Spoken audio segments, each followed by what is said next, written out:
ओम शांति। आज बाबा के 2 तारीख के महावाक्य हैं। बाबा ने कहा, मीठे बच्चे, तुम्हारा वायदा है कि जब आप आएंगे तो हम वारी जाएंगे। अब बाप आए हैं तुम्हें वायदा याद दिलाने। प्रश्न है, किस मुख्य विशेषता के कारण पूज्य सिर्फ देवताओं को ही कह सकते हैं? उत्तर है, देवताओं की ही विशेषता है जो कभी किसी को याद नहीं करते, न बाप को याद करते, न किसी के चित्रों को याद करते हैं। इसीलिए उन्हें पूज्य कहेंगे। वहाँ सुख ही सुख रहता है, इसीलिए किसी को याद करने की दरकार नहीं। बाबा कितने सत्युग में सब पूज्य होते हैं और सुखी सुख होते हैं, तो इसलिए वहाँ किसी को याद करने की दरकार नहीं।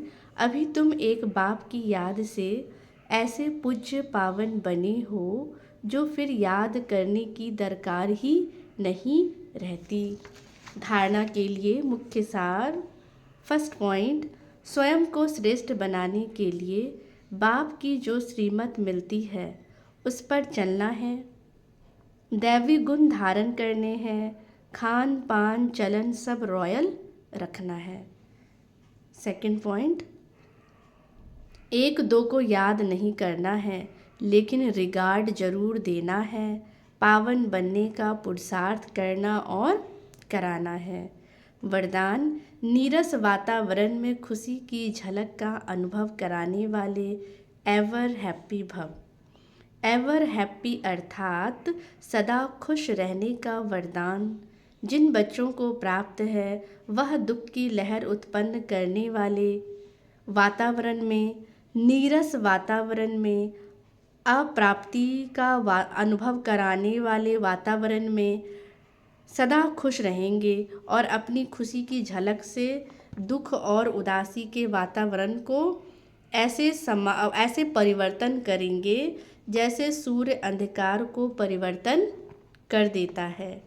अंधकार के बीच रोशनी करना, अशांति के अंदर शांति लाना, नीरस वातावरण में खुशी की झलक लाना, इसको कहा जाता है एवर हैप्पी। वर्तमान समय इसी सेवा की आवश्यकता है। तो बाबा ने कहा, अभी क्या है, हर कोई अनहैप्पी है, अशांत है, तो बाबा कहते जो सदा एवर हैप्पी रहते हैं वही दूसरों के अंधकार को, दूसरों के दुख को, दूसरों की उदासी को क्या कर सकते हैं, दूर कर सकते हैं। तो इसलिए बाबा ने कहा, वर्तमान में अभी सबको क्या है, इसी की आवश्यकता है जो हमें हर एक को देना है। स्लोगन, अशरीरी वह है जिसे शरीर की कोई भी आकर्षण अपनी तरफ आकर्षित ना करे। अशरीरी वह जिसे शरीर की कोई भी आकर्षण क्या है, अपने तरफ आकर्षित ना करे। मतलब डिटैच वही रह सकते हैं, नहीं तो कोई न कोई चीज़ों के आकर्षण में आ जाते हैं। तो बाबा कहते फिर उसको अशरीरी नहीं कह सकते। अच्छा, ओम शांति।